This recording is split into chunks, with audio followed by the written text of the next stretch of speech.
puderam vir de outras cidades, aproveitar para compartilhar, né, nas páginas pessoais, porque ajuda a divulgação, o nosso compartilhamento, a gente entra, compartilha aí o evento lá da página do NEP Paulo de Tarso. Então todo o evento, o nosso encontro está sendo transmitido. Procure NEP Paulo de Tarso aí no Facebook e já compartilhem e avisem os amigos. Um outro aviso, o nosso coffee delicioso, né? Todo mundo gostou. Que suco de goiaba com acerola que é esse, não é?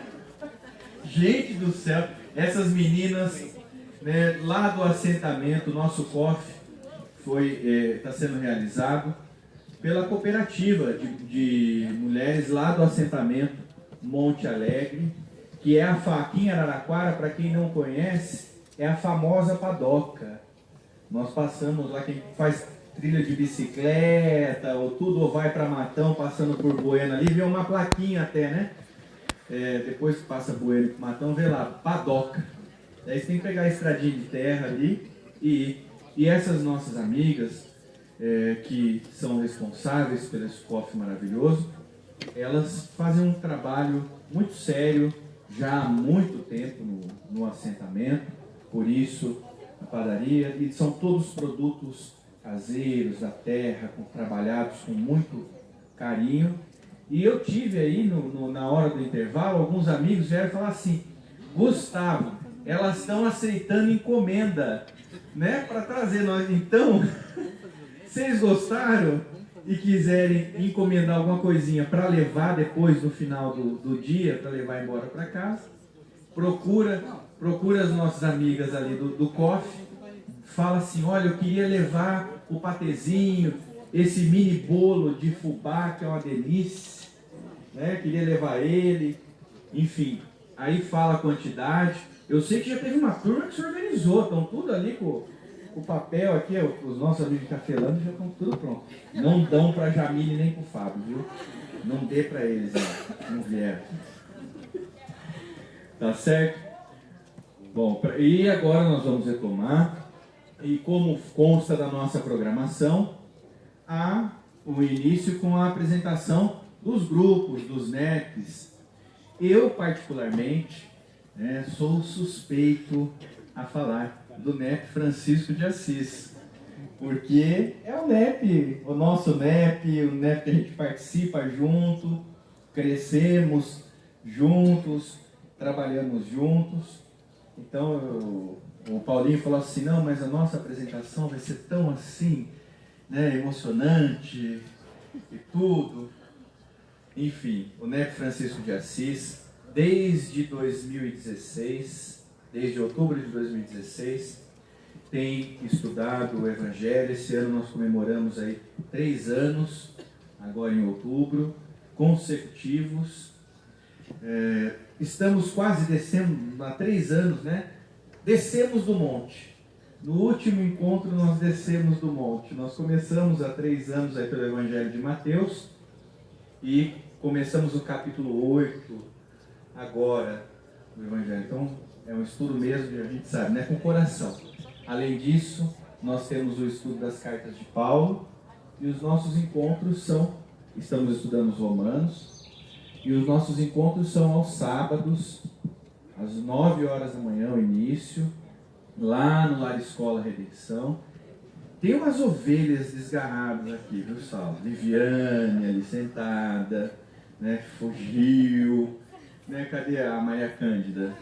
Ah lá, ó. Ela até viu, né? Sogra, né? Tem umas ovelhas aí que escapam, mas elas voltam devagarzinho. Bom, e o tema proposto pelo grupo, pelo NEP Francisco de Assis, é Bem-aventurados Bom, é com eles. Essa é uma parte bem interessante. Bom dia a todos. Nós somos de Araraquara, né? O nosso estudo está baseado nas orientações de Honório Abreu. Então, nós colocamos as frases no início das nossas dos nossos estudos quem, onde, quando e como. Então, a partir das respostas dessas 4 questões, nós vamos para o tema específico, né? Hoje nós falaremos, como o Gustavo já estava adiantando, da 7ª bem-aventurança, que está em Mateus, capítulo 5, versículo 9, e no Evangelho segundo o Espiritismo, capítulo 9.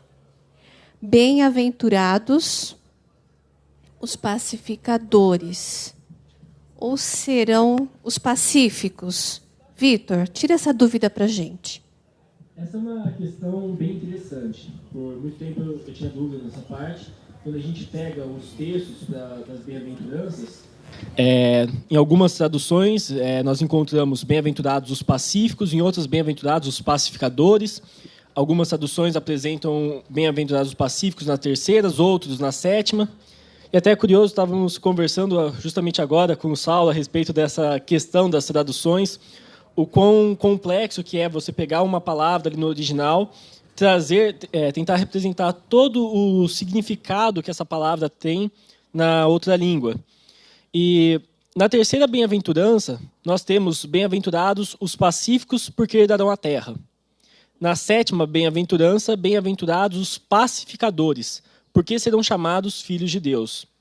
Acontece que, diante da tradução do original do grego para o latim, do latim para o português, ocorre algumas confusões na hora da tradução e encontramos, em alguns textos, escritos bem-aventurados os mansos, porque herdarão a terra, e bem-aventurados os pacíficos, porque serão chamados filhos de Deus.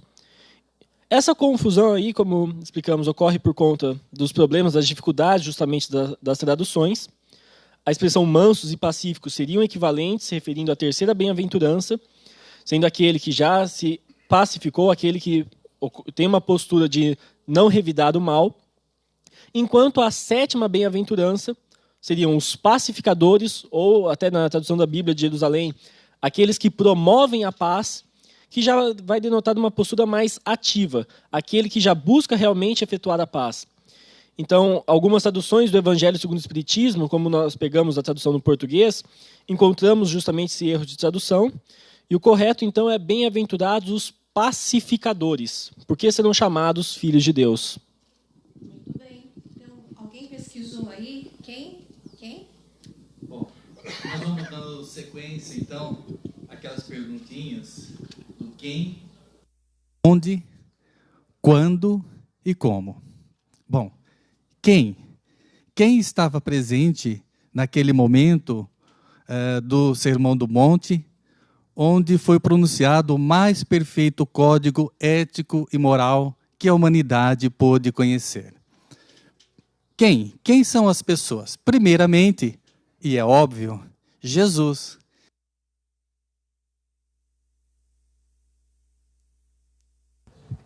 Junto com Jesus estavam os discípulos, que é todo aquele que aprende de alguém ou que segue os princípios de um mestre.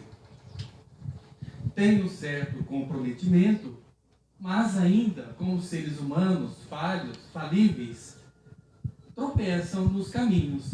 E é só nós pegarmos no Evangelho, nós vamos ler também Jesus, em vários momentos, chamando a atenção dos discípulos, reconduzindo-os ou orientando-os como eles deviam se portar e se conduzir.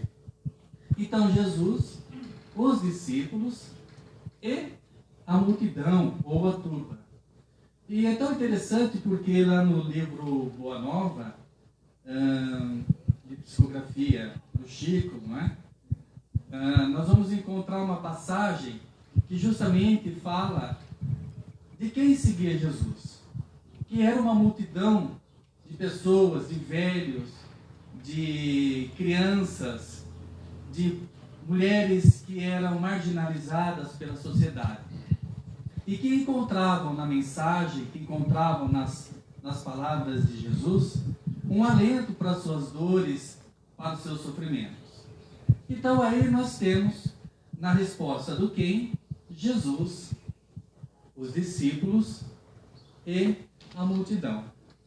Até é interessante dessa classificação aqui dessas palavras aí, a multidão e os discípulos em particular, que existe uma classificação quando a gente pega algumas personalidades, algumas passagens do texto, que podemos sintetizar os personagens que aparecem no texto do Evangelho em 4 grupos principais: os adversários, a multidão, os discípulos e os apóstolos. E buscando justamente nesse trabalho de estudo, do autoconhecimento, encontrarmos os padrões do nosso comportamento diante do texto, buscando ver quais são os ensinamentos que podemos tomar para o nosso dia a dia, podemos ver justamente nas palavras um reflexo de qual tem sido a nossa postura e qual deveria ser. Temos os adversários, aqueles que se opõem fortemente contra a divulgação da mensagem da Boa Nova. A multidão se mostra um tanto quanto indiferente, ora está entusiasmada, ora se posiciona contra, assim como uma cana sacudida pelo vento. Temos a posição do discípulo, que já mostra um certo comprometimento, já busca seguir os seus ensinamentos, mas ainda tropeça nos erros comuns. E a personalidade dos apóstolos, aqueles que já mais experientes, já não tropeçam nos mesmos erros que nós e já conseguem exemplificar em maior qualidade. Queria fazer uma pergunta. Não entrariam os pacificadores também no quem? Se ele está se dirigindo? Sim, os pacificadores, eles estavam, era um ensinamento do Cristo, rogando que todos fossem pacificadores. Então, com certeza, eles estavam no contexto ali também. Mas seguindo a nossa sequência aqui, do onde? A Teresinha de Oliveira, no livro Os Estudos Espíritas do Evangelho, ela nos diz que o Sermão do Monte, ele foi pronunciado no monte chamado Cornos de Ratim, que ficava próximo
após sentar-se, aproximar, abrindo, ensinava, dizendo. Todos esses são posturas, todos esses verbos faz parte da postura dos rabis, faz parte da conduta deles, de como eles ensinavam. Então, Mateus, neste momento, ele está reforçando o quê? Ele está reforçando a Jesus como um mestre, como um rabi. Agora, Amélia, bem-aventurados, como que você entende essa passagem? O que seria bem-aventurados? Bem-aventurados são os felizes, né? Aqueles que conseguem ultrapassar um determinado limite e alcançam um outro degrau na compreensão das coisas e na vivência. E aqui no Evangelho, particularmente nessa passagem, Jesus coloca que os pacificadores são bem-aventurados, né? Então, aí cabe uma pequena reflexão. O que é pacificador e o que é pacífico? Existe uma diferença entre esses dois? De que maneira nós podemos colocar essas duas colocações, o pacífico e o pacificador, dentro dessa bem-aventurança?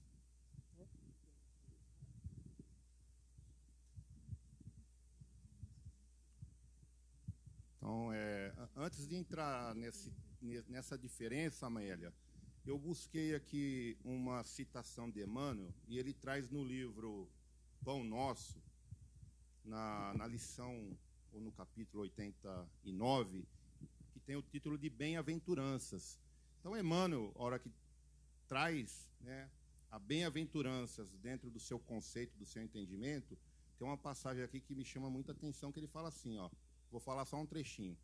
Esse ou aquele homem serão bem-aventurados por haverem edificados o bem na pobreza material, por encontrarem alegria na simplicidade e na paz, por saberem guardar no coração longa e divina esperança. Então, quando nós falamos dos bens-aventurados, né, dos felizes, e Emmanuel já nos traz isso, nós podemos sim fazer um paralelo entre o que é o pacificador e o pacífico, né?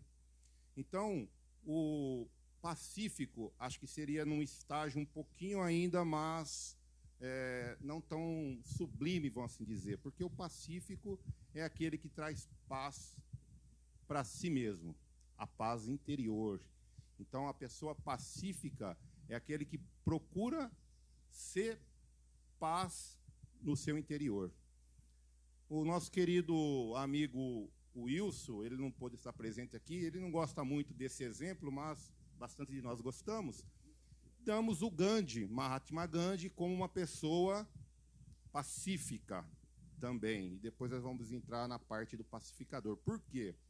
Tem uma passagem muito conhecida e muito divulgada no meio espírita, principalmente, em que uma mãe leva o seu filho à presença de Gandhi e pede para ele aconselhar o filho para desistir do consumo de açúcar. O que Gandhi faz? Gandhi pede para a mãe voltar dali um mês. A mãe enfrentou uma fila, fica indignada, porque queria já ali uma resposta, mas depois de um mês a mãe volta.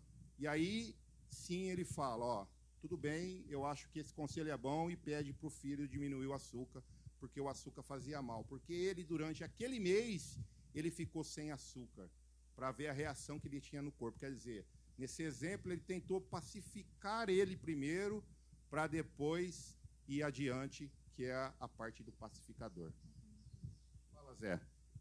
Assim, nós recebemos por herança do nosso pai aquele subsídio que está lá no nosso DNA para sermos pacificadores. O pacificador é aquele que age.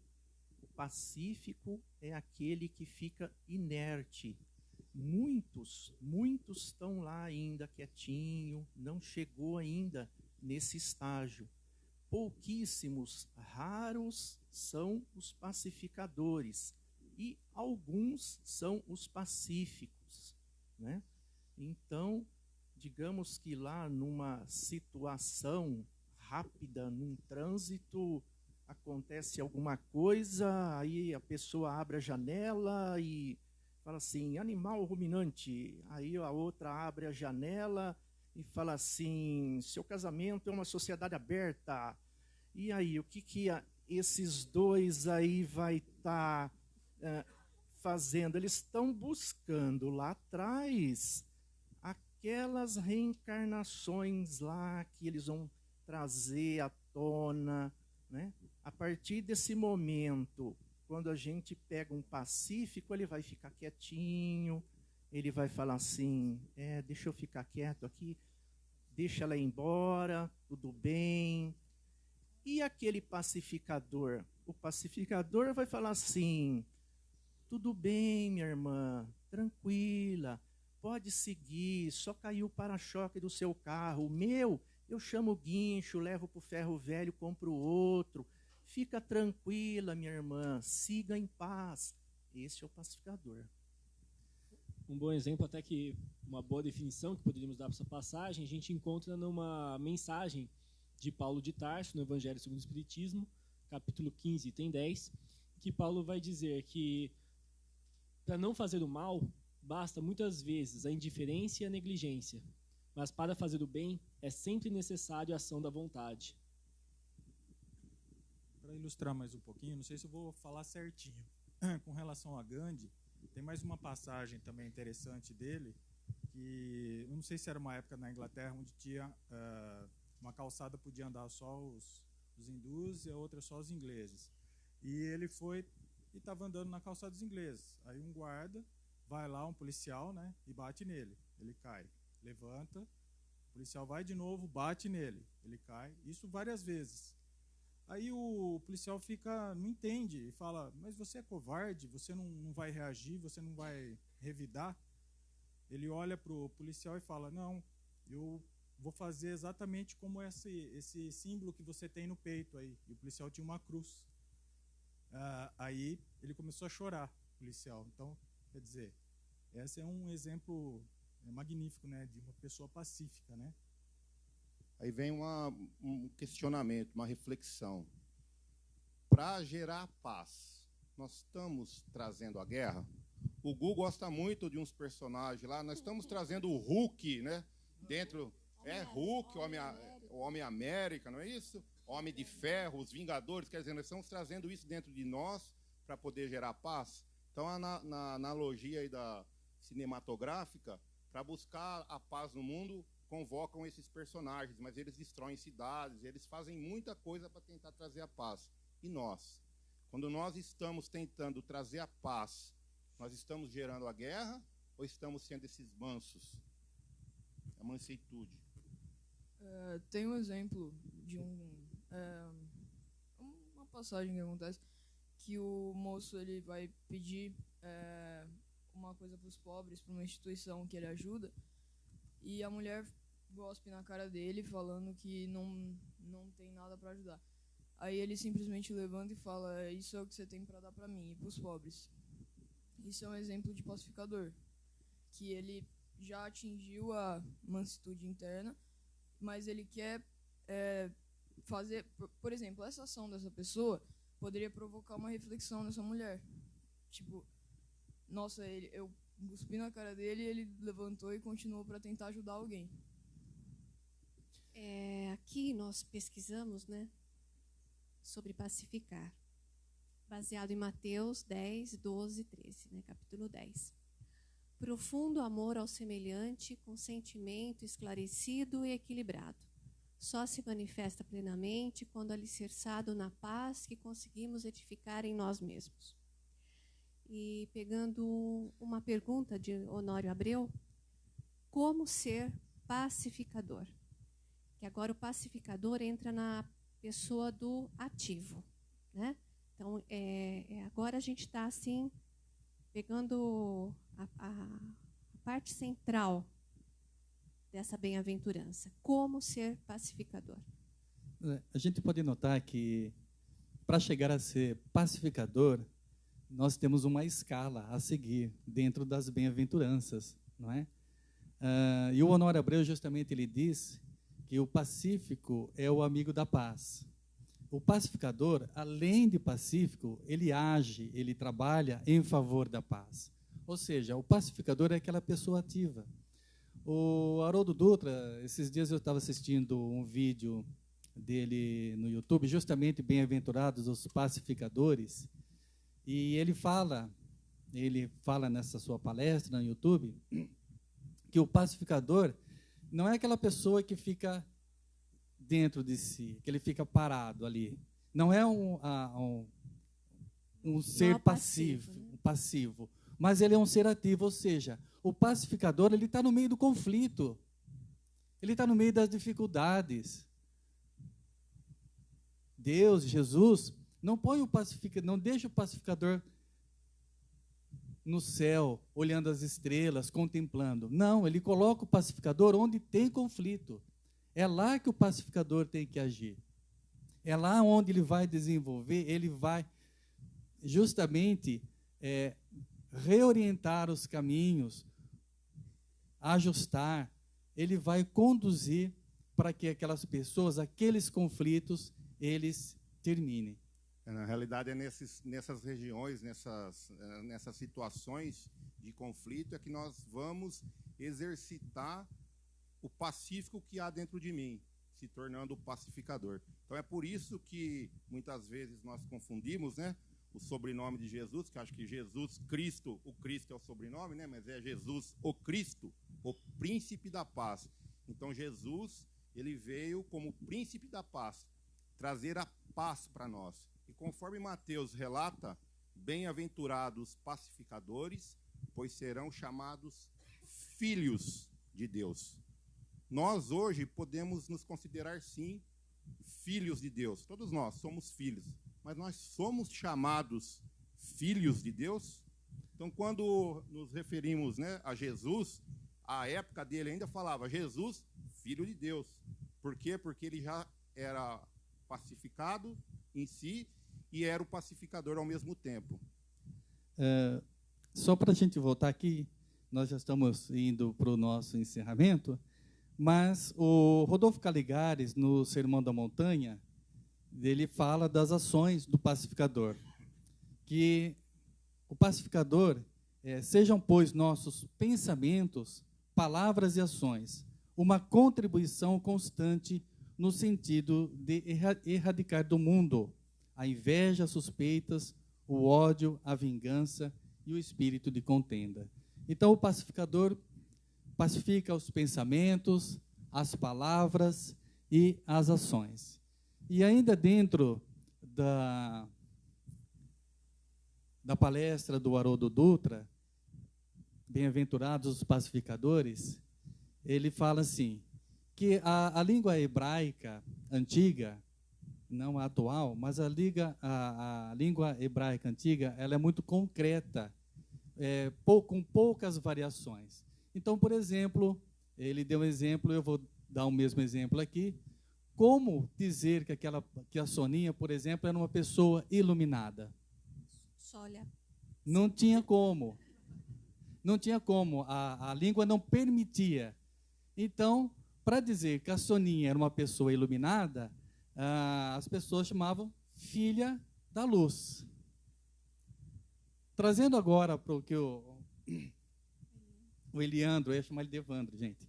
O Eliandro está dizendo, quando ele quis dizer, quando Jesus serão chamados filhos de Deus, exatamente porque o pacificador é aquela pessoa que já compreende os desígnios de Deus, já compreende os seus ensinamentos, já consegue aceitar e, principalmente, colocar em prática.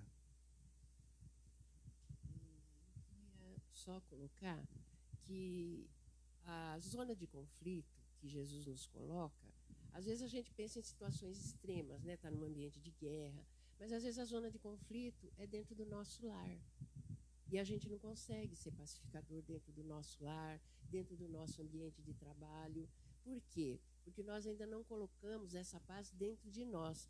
O Saulo já nos adiantou isso quando ele falou, nós não podemos dar o que não temos. Então, se eu não consigo me pacificar, como que eu vou pacificar no meu lar, né? Como é que eu vou trabalhar com aquela pessoa difícil no meu lar, no meu trabalho? Então, a ideia é ser pacificador sempre e em qualquer lugar. E ainda por cima, estar vigilante, porque às vezes a oportunidade de ser pacificador vem até nós e nós não percebemos, né? Nós não estamos atentos. Então, aquele orar e vigiar de Jesus, ele nos conclama também a isso, a estarmos atentos a todas as situações de pacificação que vierem até nós, né? E muitas vezes nós não nos reconhecemos ali como uma pessoa ativa naquele momento e perdemos uma oportunidade de ser chamado filho de Deus. Bom, então, para encerrar, é o seguinte, nós somos fazemos parte do NEP Francisco de Assis. E Francisco de Assis, né, tem a oração que todos nós conhecemos, a oração de São Francisco de Assis, e que depois se transformou numa música. Então, para encerrar, nós vamos, acompanhados pela a nossa pianista Suzy, nós vamos cantar essa música.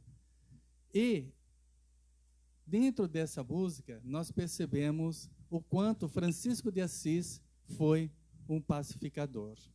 Então, em homenagem a ele, em homenagem a todos aqueles que são pacificadores, nós vamos cantar a canção, a oração de São Francisco.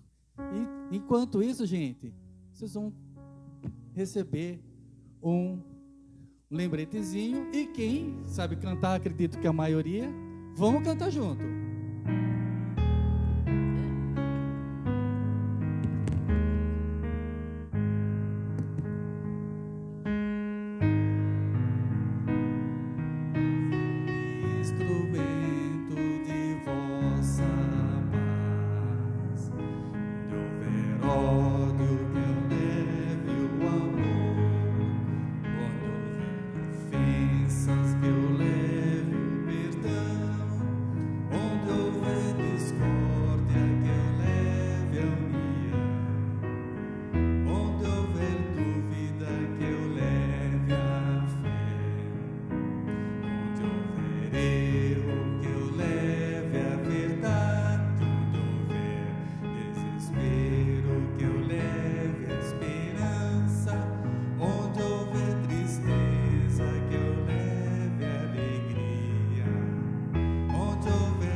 Obrigado, gente. Obrigado. Muito obrigado.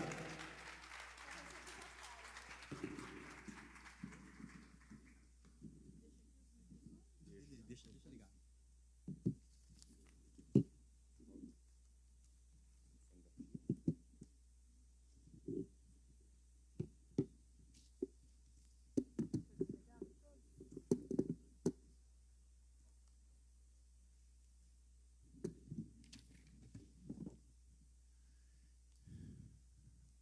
Bom, meus amigos, dando em sequência agora os estudos, nós teremos a apresentação dos nossos amigos do NEP Luz e Caridade de Limeira, que trarão a parábola do semeador, as reflexões sobre a parábola do semeador.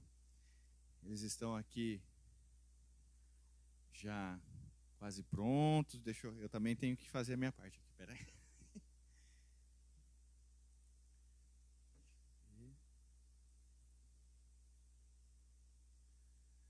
A apresentação dos nossos amigos. É isso. E eles vão se apresentar, né? Vão se apresentar para a gente. Porque o pessoal ali, ó, ninguém falou, Paulinho, Sônia, não se apresentaram. O Zé, o Vinícius, o Vitor, Eliandro, Ricardo, a Melinha, minha companheira firme. O pessoal do NEP tenta separar a gente. Gente, é terrível. Né? A Lígia, que fugiu, também está ali, né? O Emanuel lá no fundo, enfim. Mas agora os nossos amigos, então, sejam bem-vindos, por favor. Obrigada. Bom dia a todos. É uma alegria estar em Araraquara. Estive aqui na quarta-feira a trabalho e quase que eu fiquei, porque já quarta até sábado, né? Ficaria por aqui. A agenda minha não deixou. Boa, Léo. Meu nome é Renato e eu faço parte do grupo do NEP do Luz e Caridade, que é o nosso centro, na cidade de Limeira.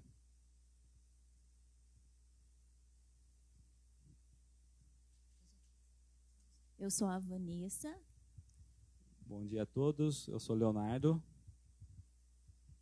Bom dia, meu nome é César. Bom dia, eu sou Érica.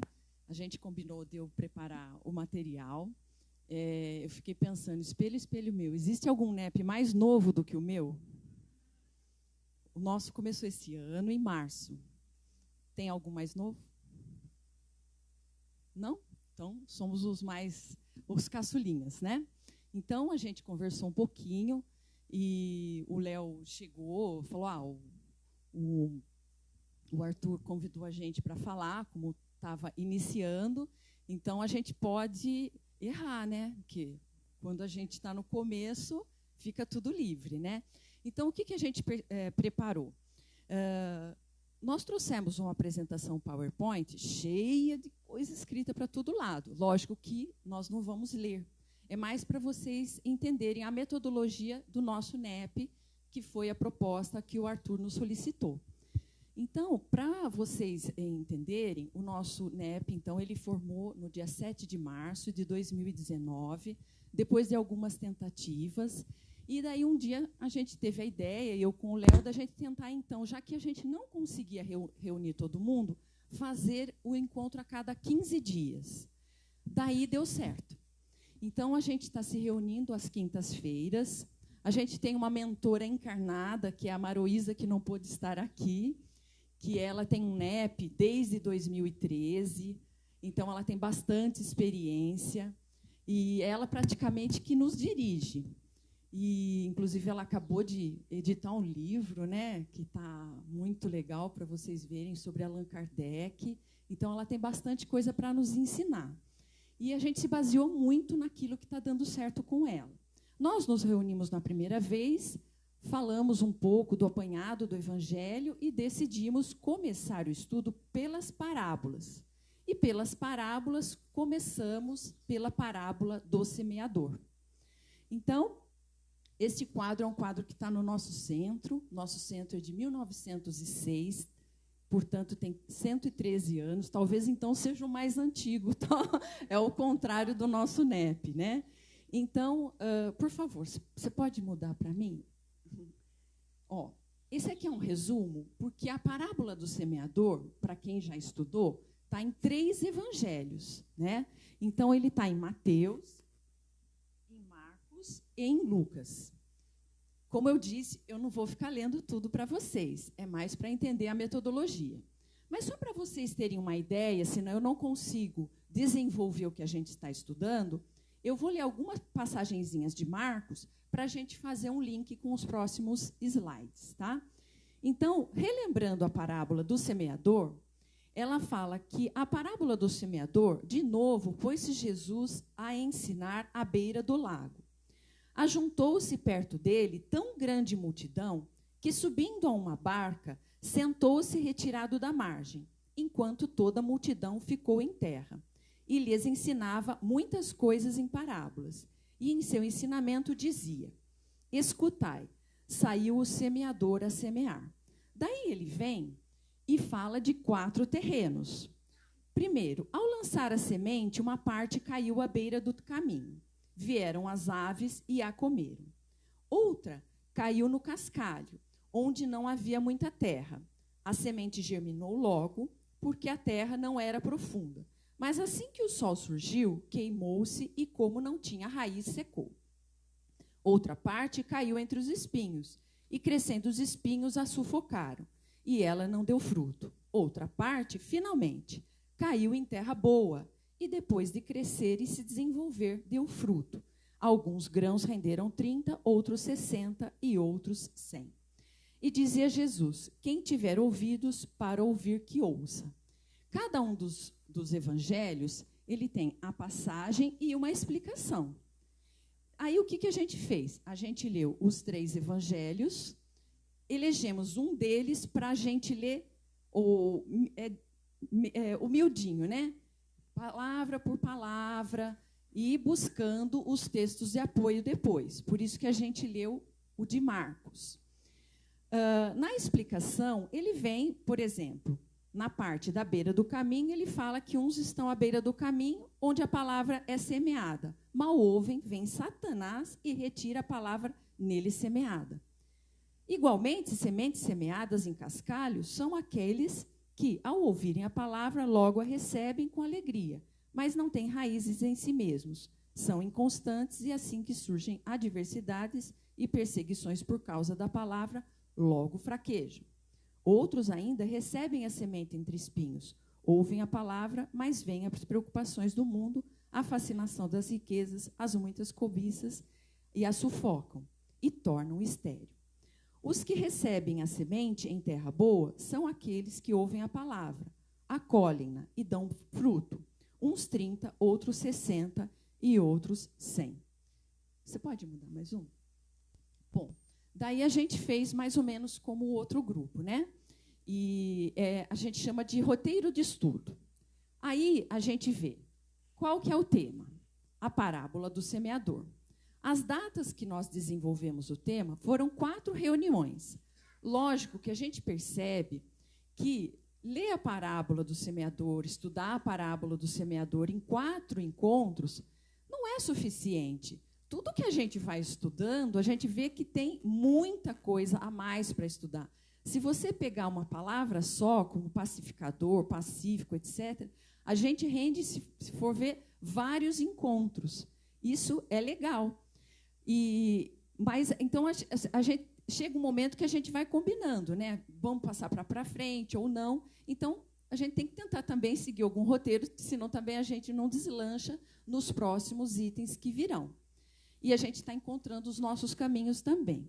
Então, as referências, a gente anotou quais foram. Aí a gente também fez a sondagem do quem? Os personagens. O personagem principal da parábola do semeador é o semeador Jesus. Claro que outras discussões houveram.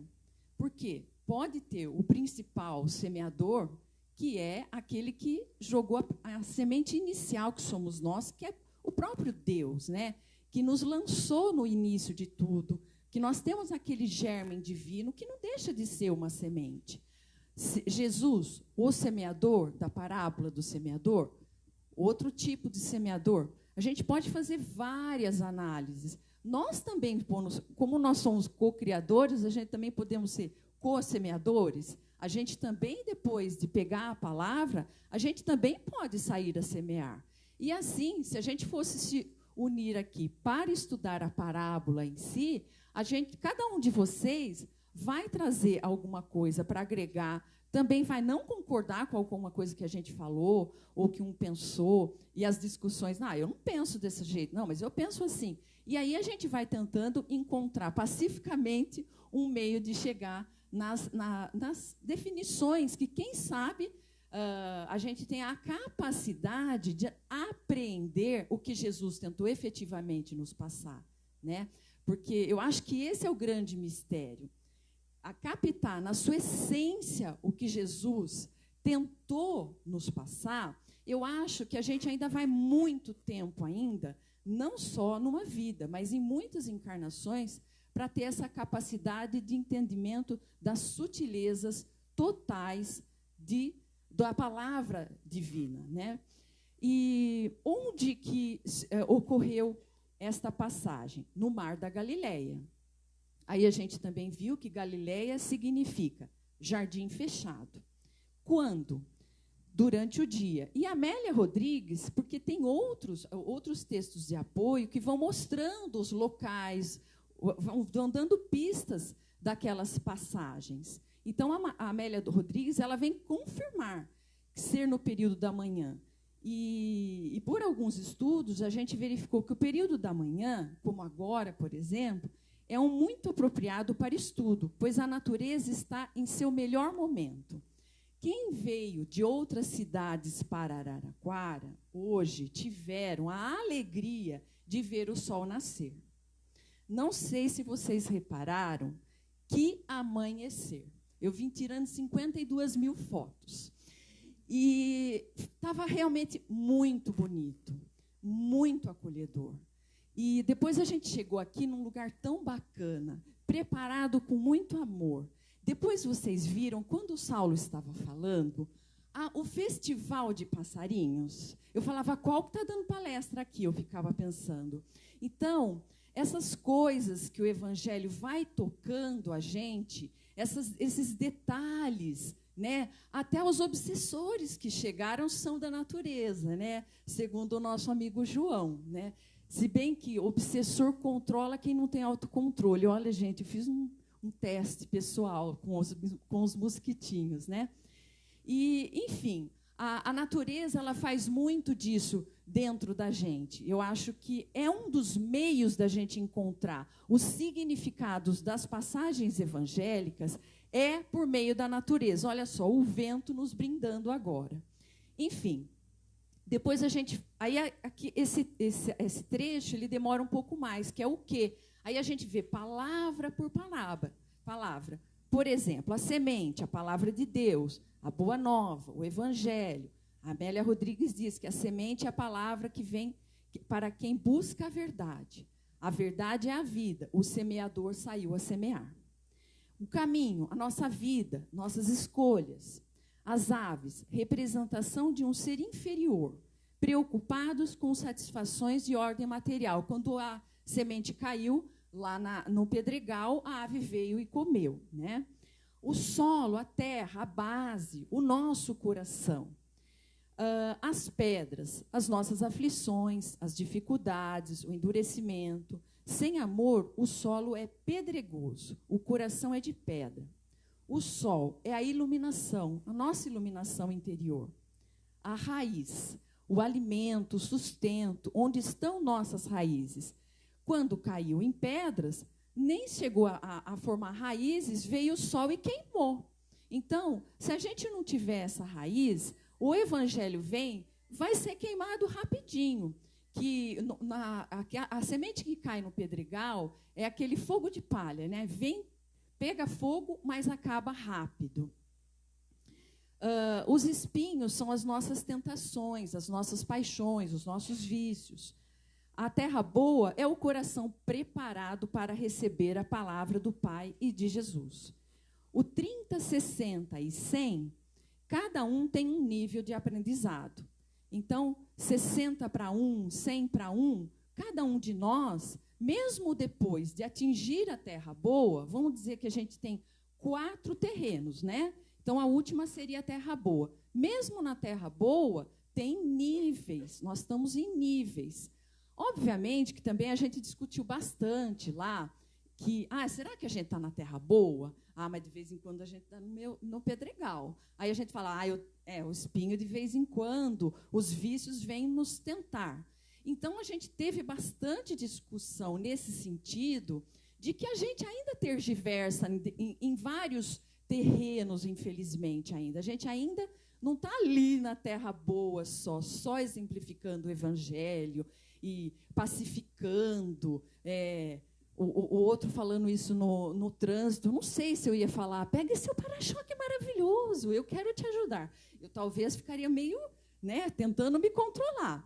Então, eu acho que a gente ainda usa esses diferentes terrenos no nosso dia a dia, mas a gente está aqui no encontro do NEP. Então, a gente tem que estar cada vez mais exercitando e adubando para que a nossa terra seja cada vez melhor, né? Cada vez mais boa, se é que tivesse essa palavra, né? Então, a gente tem que ser cada vez mais terra boa, porque Jesus está ali, paciente, esperando aquilo germinar, né? E também, como? Que ações? Então, o resumo assim, muito básico seria semear e esperar. E o semeador Jesus continua semeando e esperando, confiante, graças a Deus, e paciente, pois tem a certeza de que no momento adequado a semente brotará. É como a gente com filhos, né? Quanta paciência um pai, uma mãe tem com um filho, não é verdade? É uma pequena demonstração do que o nosso pai maior e nosso irmão faz conosco. Ele espera, mesmo que vê a gente errando toda hora, né? Fala, mas eu já fiz isso, né? em relação ao nosso filho. Ai, se ele não fizesse isso, precisa voltar tão tarde, precisa beber, precisa não sei o quê. E a gente fica assim arrasado. Mas a gente ainda erra tanto, não é? Então, Jesus está nos aguardando. E a gente tem que também fazer a nossa parte. E a Malô, o apelido da Maruísa é Malô, ela lembrou uma coisa muito legal. Existe uma semente de uma gramínea no deserto chamado Vale da Morte, que fica 30 anos no solo seco e quente, sem morrer. Mas basta um leve chuvisco para ela voltar e brotar. Não é demais isso? Então, é muito bacana. Então, vamos passando mais um pouquinho para frente. A gente fez um quadro muito legal para resumir o nosso estudo. Isso.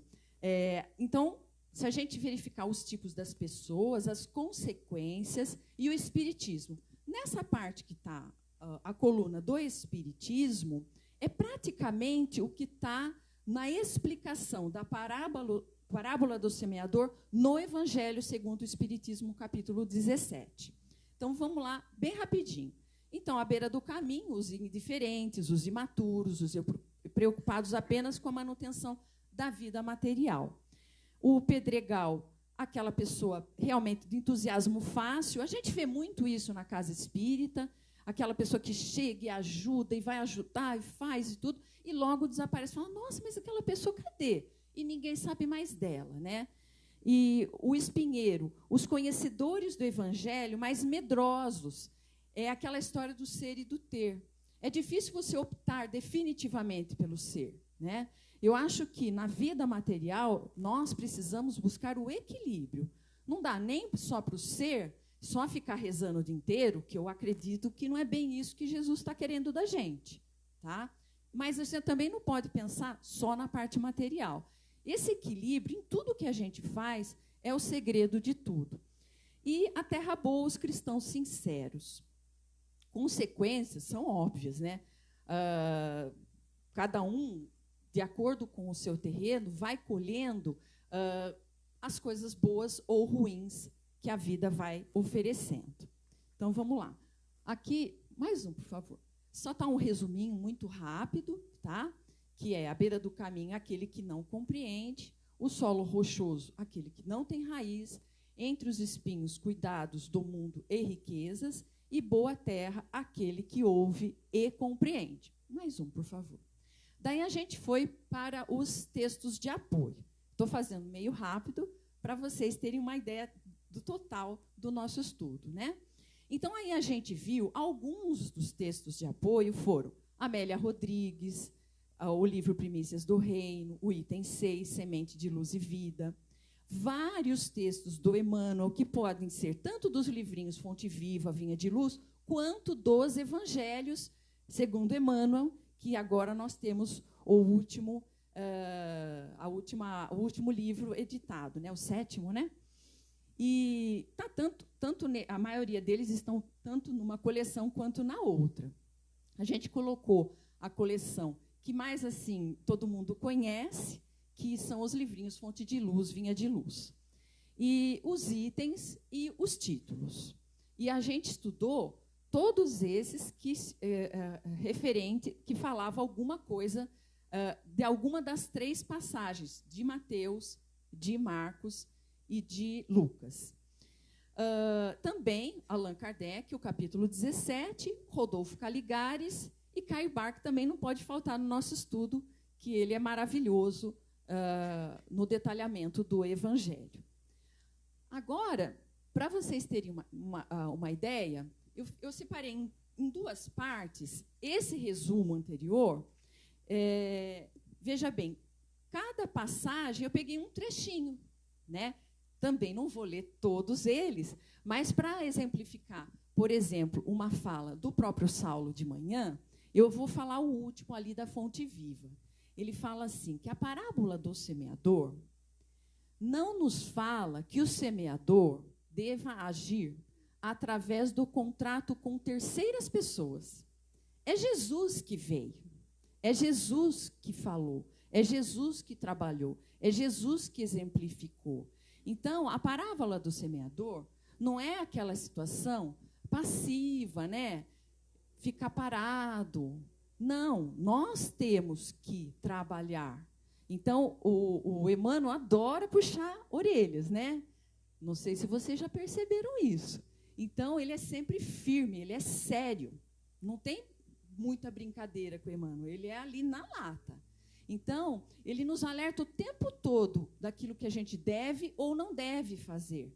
Não dá nem para ter muita dúvida com o Emmanuel. Não precisa ter muita discussão com o Emmanuel, porque ele é bem reto ali. Ele fala o que ele pensa e está ali.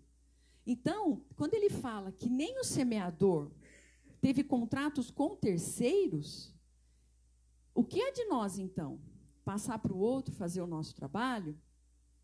Ele mesmo saiu a semear, transferindo a imagem para o solo do Espírito, em que tantos imperativos de renovação convidam os obreiros da boa vontade à santificante lavoura da elevação. Somos levados a reconhecer que o servidor do Evangelho é compelido a sair de si próprio, a fim de beneficiar corações alheios. Sair da cadeia do eu para o grande continente do interesse geral. Afastemo-nos, pois, das nossas inibições e aprendamos com o Cristo a sair para semear. Então, isso só uma das passagens de Emmanuel, porque a gente fica boquiaberto com cada coisa linda que essas passagens nos trazem. E o detalhamento de cada palavrinha, que a gente poderia juntar todos esses textos. Você põe mais um para mim, por favor? Se a gente pegar todos eles, acaba explicando tudo que a gente estudou nos trechinhos. Você pega uma explicação do Emmanuel nesse, uma explicação do Emmanuel naquele. Você juntou tudo, você já tem a explicação daquilo que a gente está estudando. Daí ele também viu, Jesus é o nosso caminho permanente para o divino amor, a árvore da fé viva não cresce no coração miraculosamente, toda a gente conhece a ciência de começar as boas obras.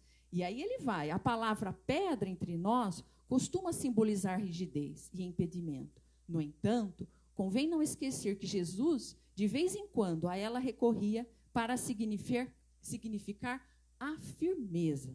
Pedro foi chamado pelo mestre certa vez, a rocha viva da fé. Então, é cada coisa linda, não é?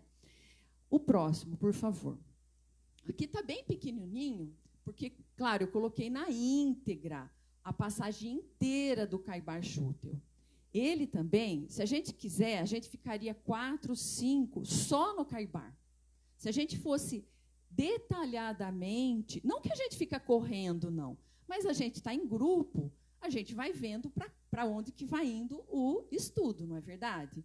Então, o Caibar também ele vem, de novo, separadamente pelos solos e vem explicando e dando cada passagem. E eu vou ler só um trechinho.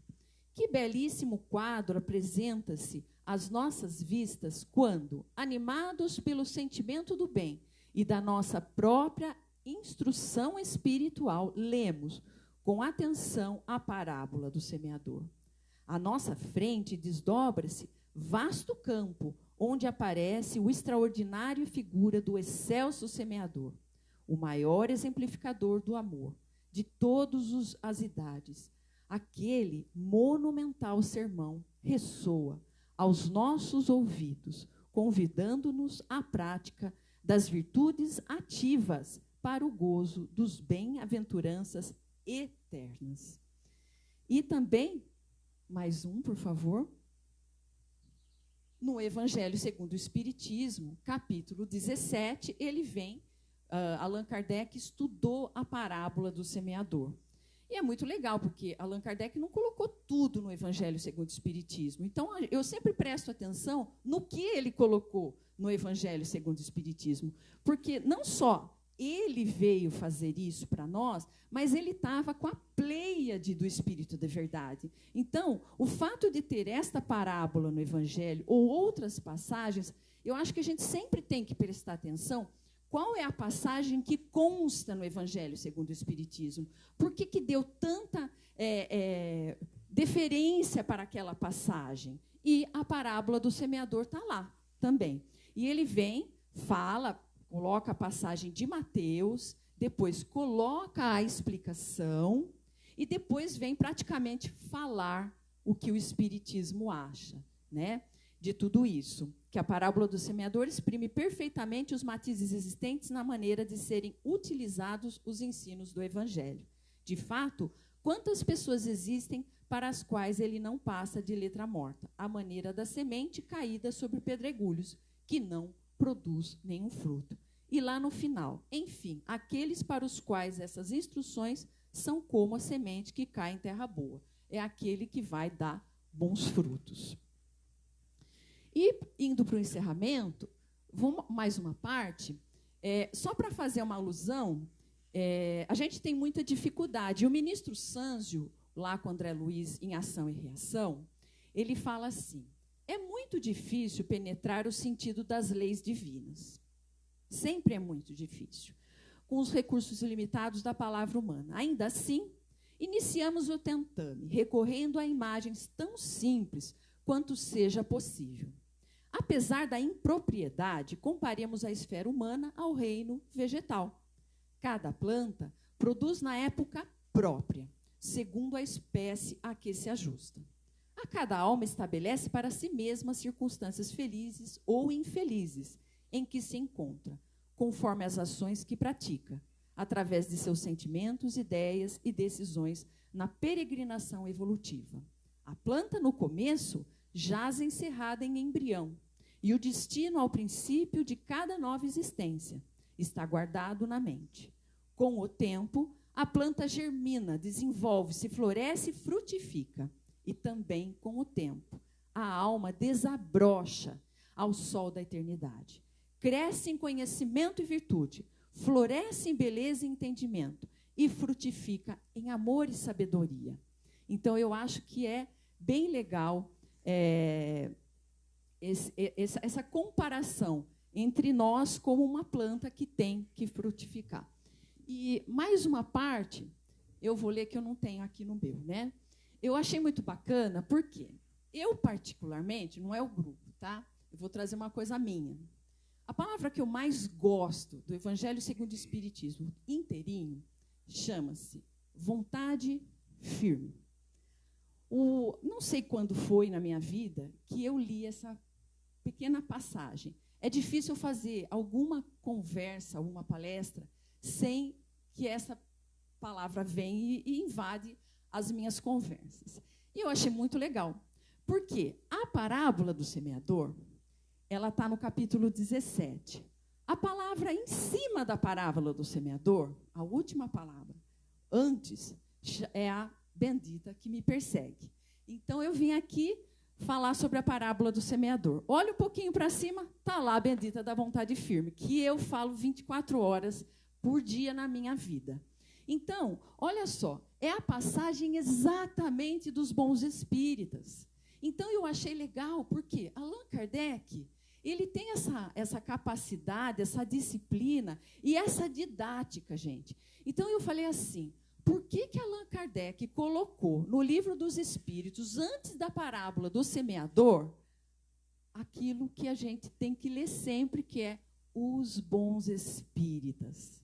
Por que será? Ele preparava o terreno para a gente receber a parábola do semeador. E ele diz assim, aquele que podemos com razão qualificar de verdadeiro e sincero espírita, encontra-se num grau superior de adiantamento moral. O espírito já domina mais completamente a matéria e lhe dá uma percepção mais clara do futuro.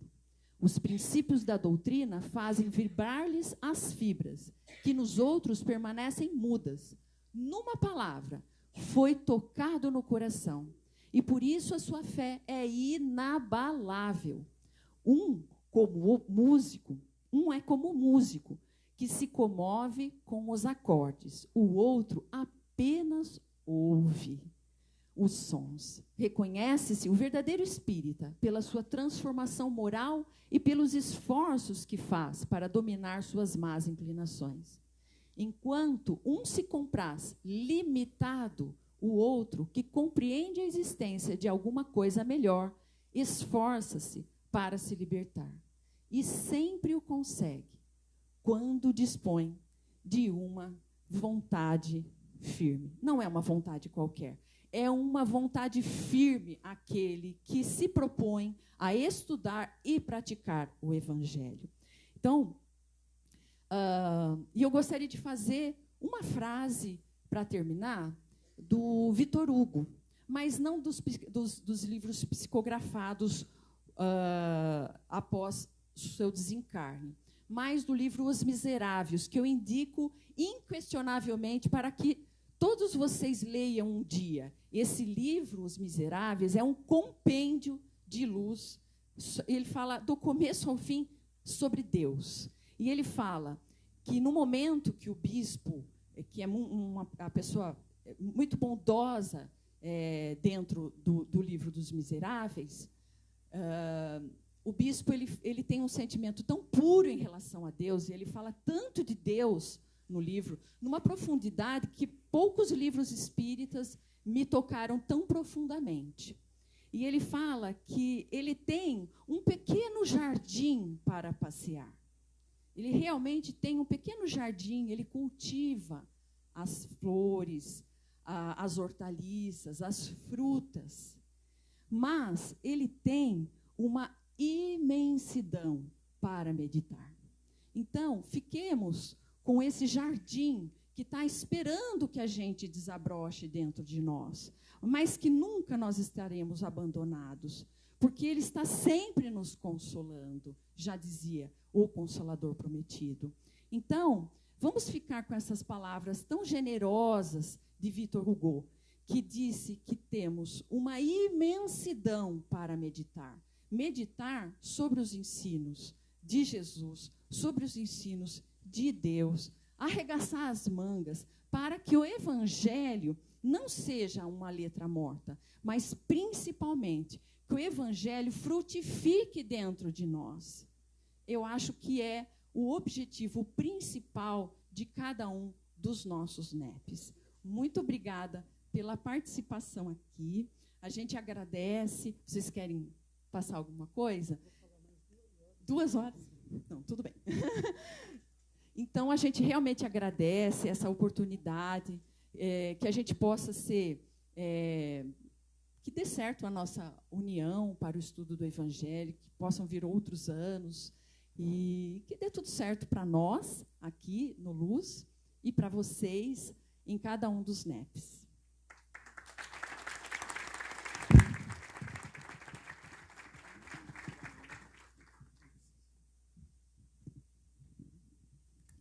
Nós agradecemos os nossos amigos do NEP Luz e Caridade, da cidade de Limeira, pelo carinho de ter preparado também a exposição e os slides. E quem quiser os slides, né, a gente está aqui no computador, o slide dos nossos amigos, pode ceder, pode prestar o material, tranquilo. A próxima apresentação do NEP Gesiel, da nossa querida amiga Valdete. Também sou suspeito para falar dessa moça, viu, gente? Olha, porque é uma irmã muito querida mesmo, do nosso coração. Está com a gente aí desde 2016, juntos nessa batalha aqui, nos auxilia muito, tem nos auxiliado bastante. E ela vem representando os nossos amigos do NEP Gesiel, lá de Vinhedo, que não tiveram a possibilidade de estar presente, porque a casa também tinha um outro compromisso, eles tiveram que se dividir. E a Valdete representa todo mundo, tranquilo, né? E ela também trouxe uma apresentação. A Valdete vai falar sobre a cura da filha de uma cananeia, certo? Quem quiser também depois o material da Valdete, pode ceder. Valdete também está aqui. Peguem o pendrive depois do almoço e a gente vai. Nós teremos, e só para a gente passar o cronograma, nós teremos agora a apresentação da Valdete. A Mireia vai fazer uma consideração rápida após a palestra da Valdete. A gente só vai exibir mais um videozinho. E aí nós vamos lá matar essa fome, né, gente? Que tá chegando. Chegando, mas não está pronto ainda, viu? Eu fui lá, degustei, falei para a Sônia, pode continuar cozinhando, Sônia. Eu vou comendo e vou provando, até falar que tá bom. Bom, mas vamos lá, Valdete. Seja bem-vinda.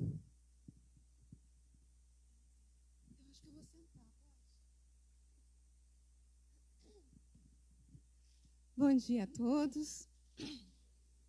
Uma alegria realmente estar aqui. E assim, eu acho que Jesus deve estar sorrindo bastante, né? De ver tanta gente unida em torno da palavra dele, que é muito importante. Como Saulo disse no começo, né?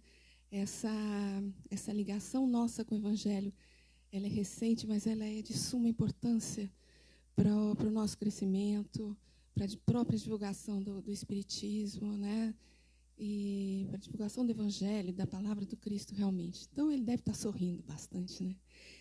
E que o sorriso dele possa nos envolver mais uma vez aqui, me fortalecendo aqui para poder passar para vocês a mensagem. Eu gostaria de pedir para ele ir passando, que nós vamos ler a passagem primeiro, para a gente poder melhor se localizar, né? Então, veja, depois de sair dali, Jesus retirou-se para as partes de Tiro e Sidom. Eis que uma mulher cananeia, que saíra daquele território, gritou, dizendo, Senhor, filho de Davi, tem misericórdia de mim. Minha filha está horrivelmente endemoniada. Mas ele não lhe respondeu. Seus discípulos rogaram, dizendo, despede-a, porque está gritando atrás de nós. Em resposta, disse, não fui enviado, senão as ovelhas perdidas da casa de Israel. Então ela chegou, o reverenciou, dizendo, Senhor, socorre-me. Em resposta, disse, não é bom tomar o pão dos filhos e lançá-lo aos cachorrinhos. Ela, porém, disse, sim, Senhor, mas também os cachorrinhos comem das migalhas que caem da mesa dos seus senhores. Então, em resposta, Jesus lhe disse, ó mulher, é grande a tua fé, seja feito para ti como desejas. E desde aquela hora, sua filha foi curada. Essa passagem está em Marcos também, mas a gente está se atendo mais a Mateus. É uma passagem lindíssima, que a princípio choca um pouco forte. E para a gente entendê-la melhor, a gente requer alguns conhecimentos da cultura, da tradição, um pouco de história, né, para a gente poder entender o contexto que aconteceu essa passagem, né, esse incidente, essa situação, para a gente poder entender e não ficar assim entristecido com Jesus, né, porque a primeira vez que eu li eu fiquei triste com Jesus, né? Então vamos lá, você pode passar. Então a gente vai, como eles disseram aqui, a gente vai por partes. Muitas vezes a gente se atém a alguma expressão ou às vezes só uma palavra. E essa passagem nos dá assim como que links para a gente fazer diversas reflexões. O material vai estar disponível, mas a gente tem um material que é mais completo do que isso que está aqui, que também, se alguém tiver interessado depois, com todos os textos que a gente consultou, com todas as fontes. Então, se houver interesse de alguém, é só falar com a gente que a gente passa também, né? Então, aqui, o primeiro link que a gente pede, por favor, é a palavra retirou-se. E a gente lembra de uma frase de Jesus que está em Marcos, que diz assim, vinde vós aqui à parte a um lugar deserto e repousai um pouco, porque havia muitos que iam e vinham e não tinham tempo para comer. É a ideia de que a gente tem, de vez em quando, que se desligar um tanto dessa correria, dessa loucura que a gente vive nos dias de hoje, de tantos aborrecimentos, de tantos trabalhos, de tantos compromissos, e se refugiar um pouquinho num lugar deserto, como ele fala aqui, mas Emmanuel fala no país de ti mesmo, né? Não precisa ser num lugar à parte, isolado, mas num lugar onde você consiga conversar com você mesmo e se encontrar com Jesus. É um momento do alimento da alma, né? Momento de reflexão, momento de oração, de meditação, de uma leitura edificante. Jesus passou uma época no deserto antes do seu ministério. Saulo passou 3 anos no deserto antes de começar também o seu trabalho, né? era um costume da época de passar um tempo de meditação num momento de transformação, de mudança da vida, né? Então, podemos mudar. Aí, na sequência, vem o quê? Tiro e Sidom. Ele foi para Tiro e Sidom. Tiro e Sidom era uma região de politeístas, de idólatras. Então, eles tinham uma convicção religiosa, uma estrutura religiosa bastante diversa dos hebreus. Não é? Então, em Marcos, ele comenta que Jesus estava se refugiando ali. Né?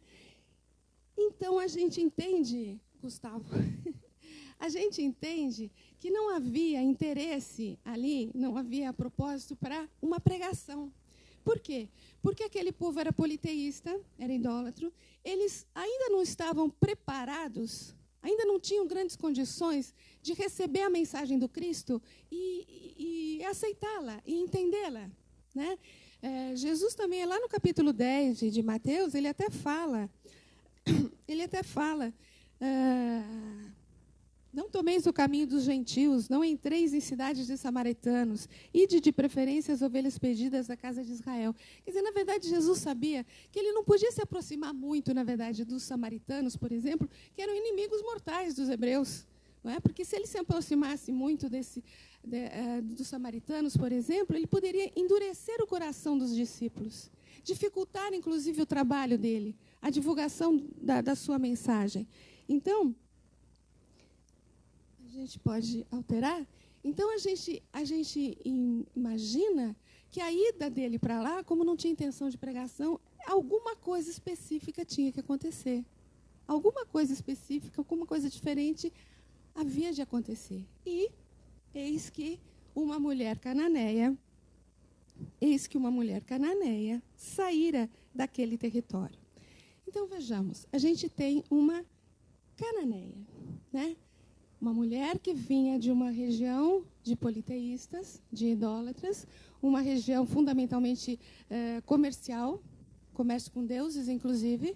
Então, ela podia ser assim a figura que representava a materialidade, a representação da materialidade, né?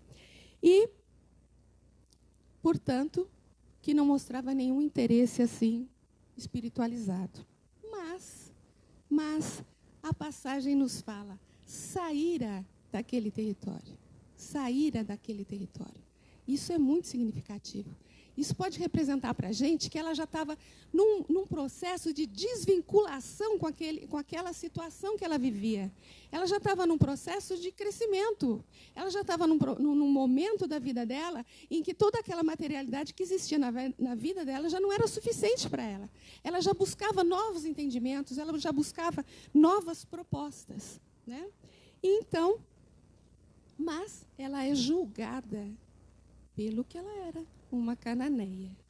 Então, aqui tem mais um link para a gente refletir, né? Que é o não julgueis.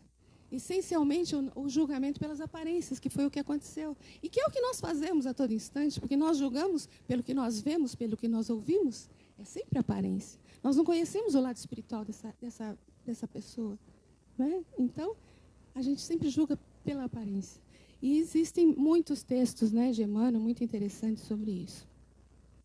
E essa mulher grita, Senhor, filho de Davi, tem misericórdia de mim, minha filha está terrivelmente endemoniada. Isso, a hora que ela diz, filho de Davi, bom, a hora que ela fala essa frase, a gente já entende que essa frase não é comum para a região que ela vinha. A hora que ela fala, filho de Davi, a gente entende que ela está reconhecendo ali naquele homem o Messias. Mas isso era uma coisa que vinha da tradição judaica. E ela não estava dentro da tradição judaica.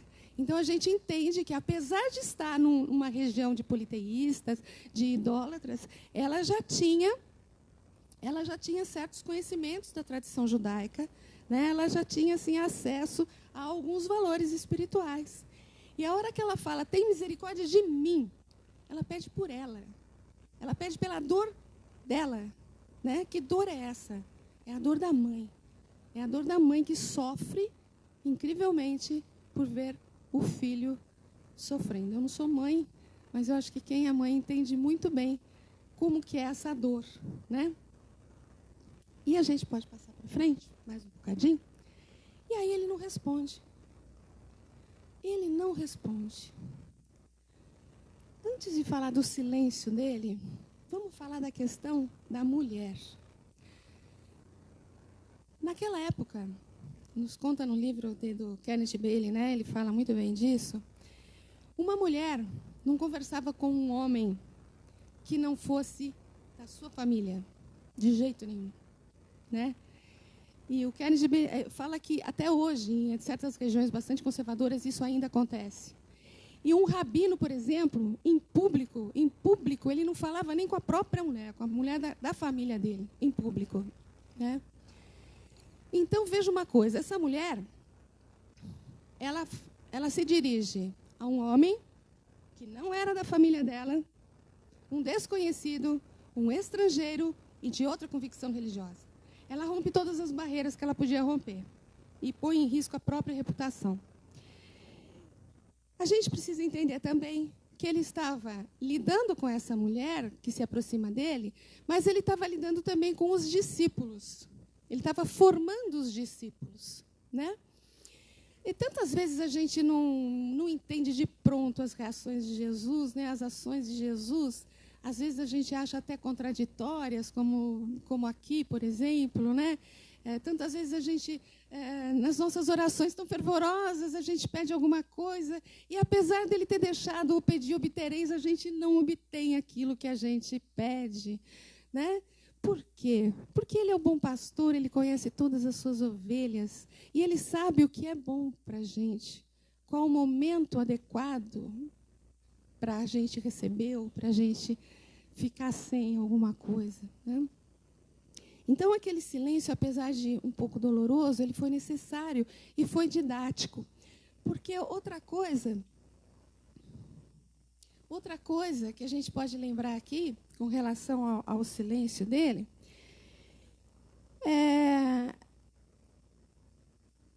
que muitas vezes, na maioria das vezes, nós demonstramos muito mais quem nós somos com as nossas reações do que com as nossas ações. A ação ela é um pouco mais pensada, um pouco mais medida. A reação é aquela coisa que vem do íntimo, vem de bate-pronto, assim, né? Então, ela traz mais aquilo que a gente tem dentro da gente. Mostra muito mais quem a gente é, né?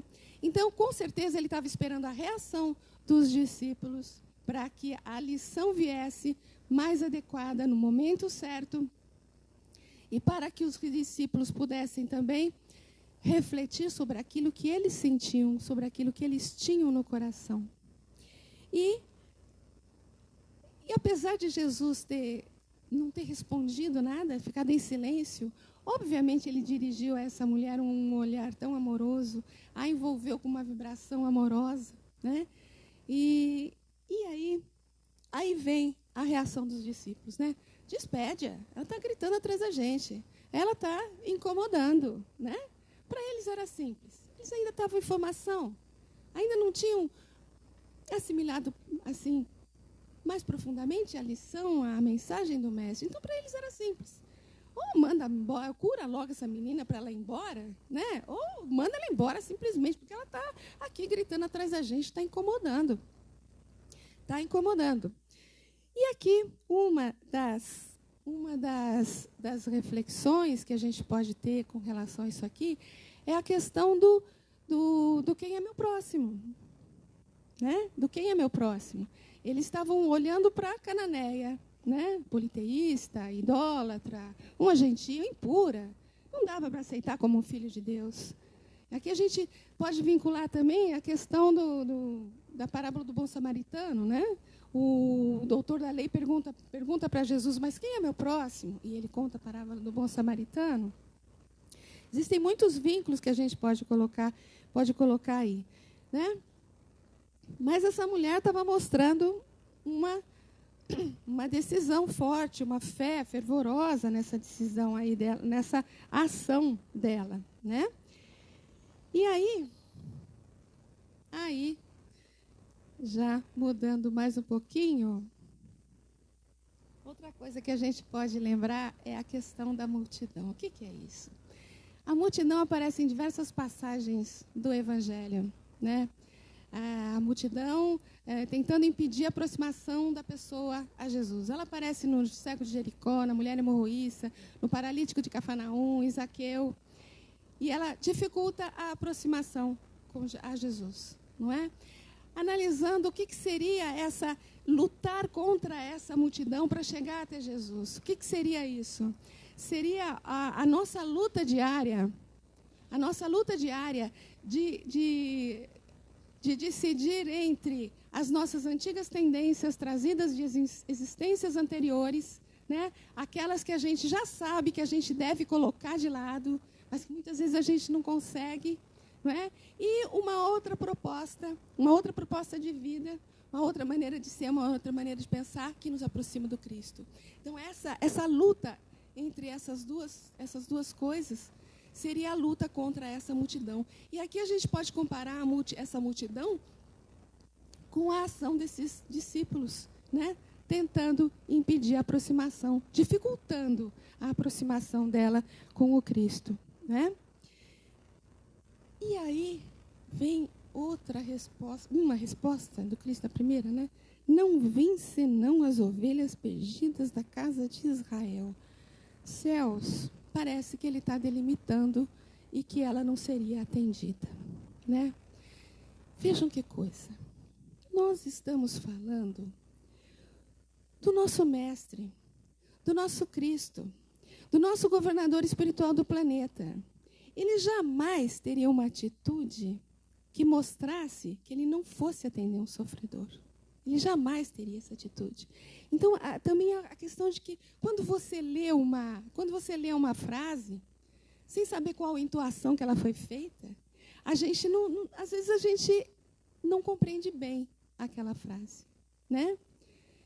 Eu não imagino Jesus falando assim, eu só vim para as ovelhas perdidas da casa de Israel. Não dá para imaginar uma coisa dessa, né? E aí a gente tem alguns exemplos, que aqui tem, por exemplo, no livro Antologia Mediúnica de Natal, tem uma frase ali.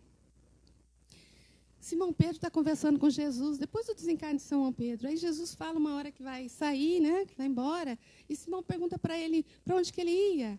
E ele aponta a terra e fala essa coisa maravilhosa aqui. Pedro, enquanto houver um gemido na terra, não me será lícito repousar. Esse espírito diria aquela frase mostrando que ele não iria atender aquele sofredor. Tem uma outra frase de Jesus também, que está no livro Brasil, Coração do Mundo, Pátria do Evangelho. Numa das vezes que Ismael se dirige a Jesus, numa das súplicas assim, talvez mais significantes dentro do livro, né, que ele fala da escravidão. E a resposta de Jesus é maravilhosa, é linda e bem extensa, mas a gente colocou só um pedacinho aí. No meu coração ecoam as súplicas dolorosas de todos os seres sofredores que se agrupam nas regiões inferiores dos espaços próximos da terra. Agasalha-os no solo bendito. Quer dizer, o coração do mestre, ele vibrava, ele pulsava uníssono com todos os sofredores da terra, né? Então, se a gente pudesse talvez traduzir aquela frase de Jesus, a gente podia dizer, eu não vim senão as ovelhas perdidas, mas todas as ovelhas, né? Não só os gentios, não só os judeus e os gentios. Não é? Eu não vim para os sãos, eu vim para toda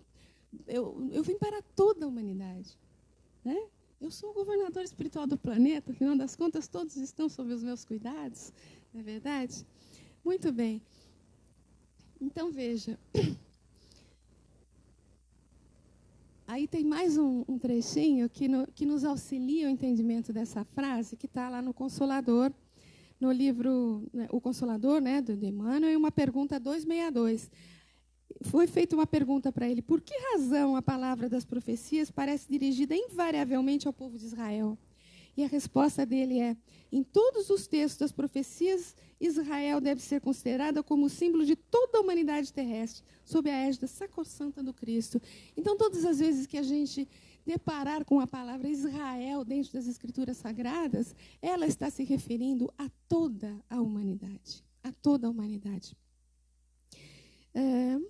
E também, uma outra questão, a questão do 263, também nos auxilia, né?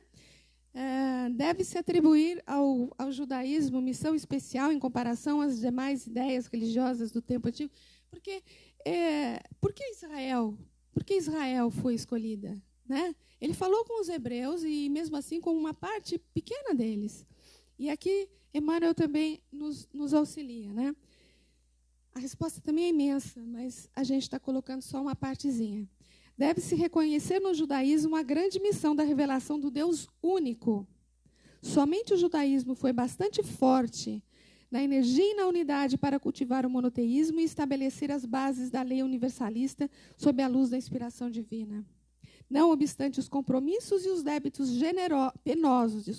penosos, que parecem perpetuar os seus sofrimentos através das gerações e das pátrias humanas, no doloroso curso dos séculos, o povo de Israel deve merecer o respeito e o amor de todas as comunidades da terra, porque somente ele foi bastante grande e unido para guardar a ideia verdadeira de Deus, através dos martírios, da escravidão e do deserto. Então, vamos ver, olha, apesar dela ter, primeiro, recebido o silêncio, depois a indiferença dos amigos de Jesus, e agora essa frase de Jesus, ela se aproxima, ela reverencia, ela se prostra diante dele e diz: Senhor, socorre-me. A súplica é maior. Né? Aqui a virtude é a da humildade. Da humildade. Falamos aí em bem-aventuranças no começo, né? É a primeira bem-aventurança. Bem-aventurados os pobres de espíritos, porque deles é o reino dos céus. Kardec analisa as bem-aventuranças, e lá no capítulo 7, né, ele fala sobre isso, e ele analisa a questão dos pobres de espíritos, e ele fala que os pobres de espíritos são os humildes, e coloca a humildade como a mãe de todas as virtudes. Então, com certeza, se nós almejamos adquirir certas virtudes, nós temos que começar pela humildade. Pela humildade. Muito bem. E ela pede e a resposta vem. Não é bom tomar o pão dos filhos e lançá-lo aos cachorrinhos. Gustavo, dá 4 clicadinhas aí. Tem 4 palavras importantes para a gente analisar nessa parte, para a gente poder entender. Né? Então, pão, filhos, lançá-lo e cachorrinhos. Obviamente, quando ele está falando de filhos, ele se refere aos filhos de Israel, ele se refere a Israel. Entretanto, na verdade, ele está se referindo àqueles que já têm um certo discernimento, um certo conhecimento, né, de um Deus único, que possibilita Jesus falar com eles e encontrar eco dentro desses corações. Quando ele fala de cachorrinhos, na verdade, a gente tem que lembrar que alguns estudiosos nos dizem que os judeus chamavam os gentios de cães. Né? Quando ele fala cachorrinhos, ele está falando até de uma maneira carinhosa, não é isso? Outros estudiosos dizem que cachorrinhos aí pode ser até traduzido como criancinhas. Na verdade, ele está se referindo aos politeístas, é claro, mas àqueles que ainda não, por ser politeísta, ainda não tem aquele discernimento, aquele conhecimento necessário para poder entender, para poder receber a mensagem do Cristo.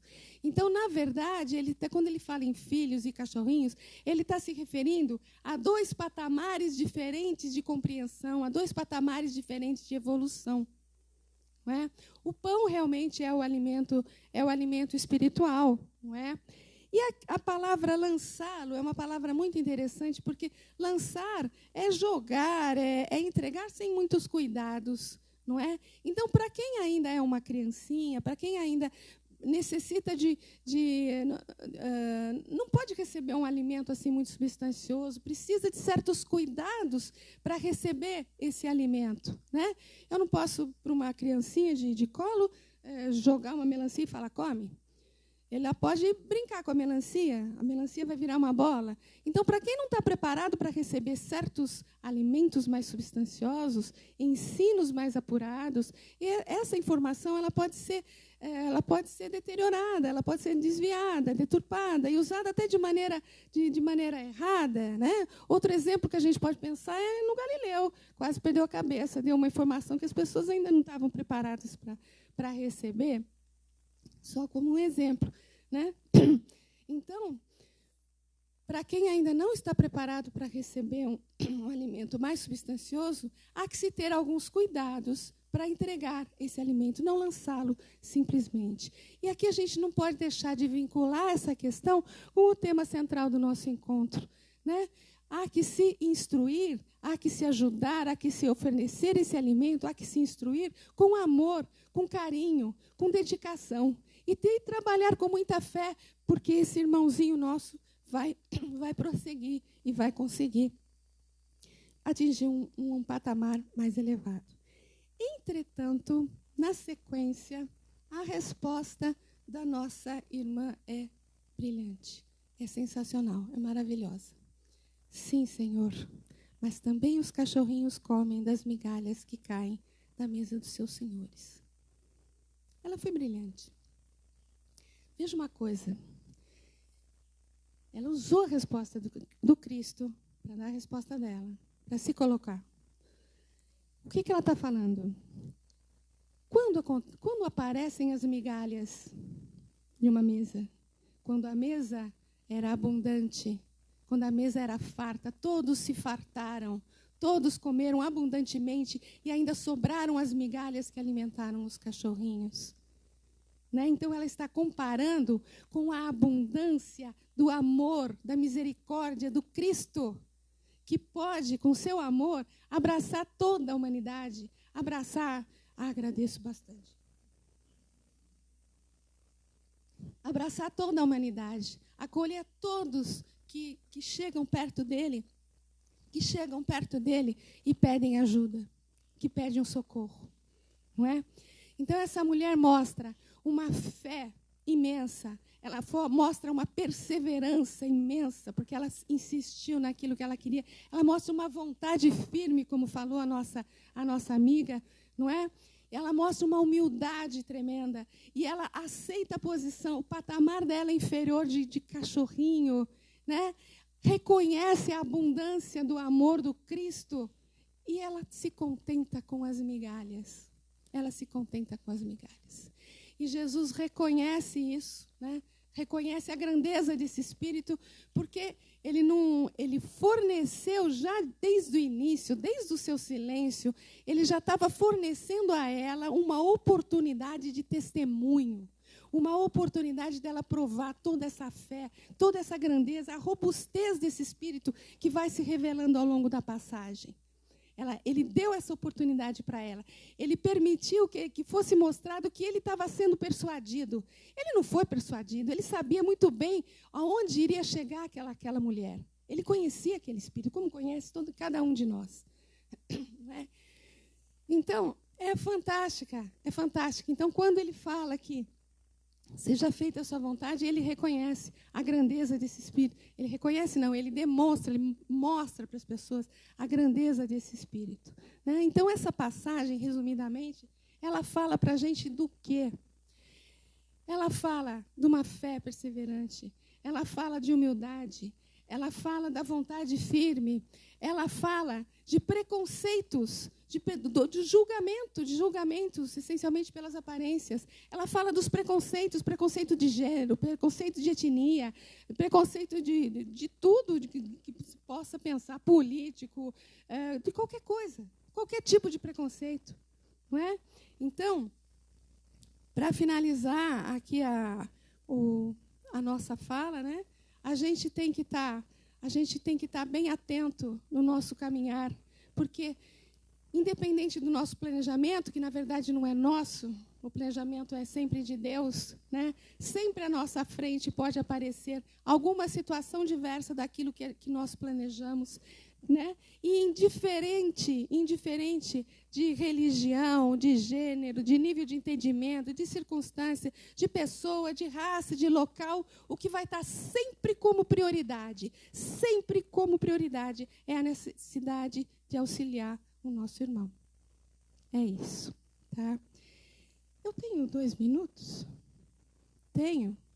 Porque eu tenho na sequência um texto que é de Meimei, que fala das migalhas, que eu gostaria de encerrar com ele, porque é um texto maravilhoso, que é migalha de amor, né?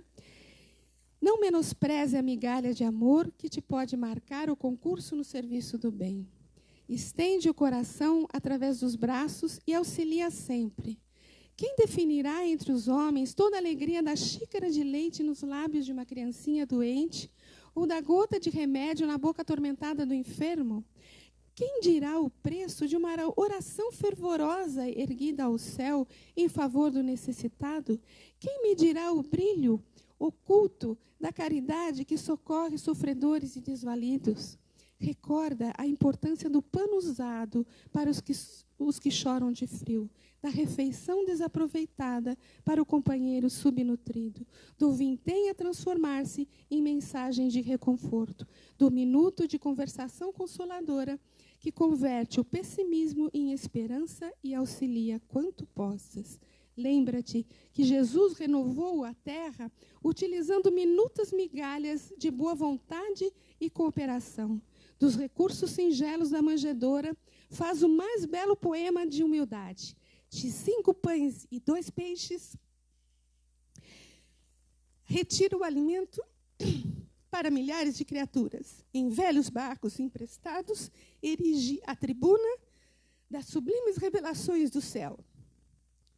Para ilustrar seus preciosos ensinamentos, detém-se na beleza dos lírios do campo, salienta o valor da candeia singela, comenta a riqueza de um grão de mostarda e recorre ao merecimento de uma dracma perdida. Não ouvides que teu coração é esperado por bênção divina na construção da felicidade humana, e empenhando-lhe agora a tua migalha de carinho, recolhê-la-ás amanhã em forma de alegria eterna no reino do eterno amor. Então vamos lembrar, gente, que independente de homem, mulher, raça, etnia, independente de qualquer coisa, né? Homem, mulher, cães ou porcos, todos terão um lugar dentro do coração de Deus misericordioso, de Deus nosso Pai e de Jesus nosso Mestre.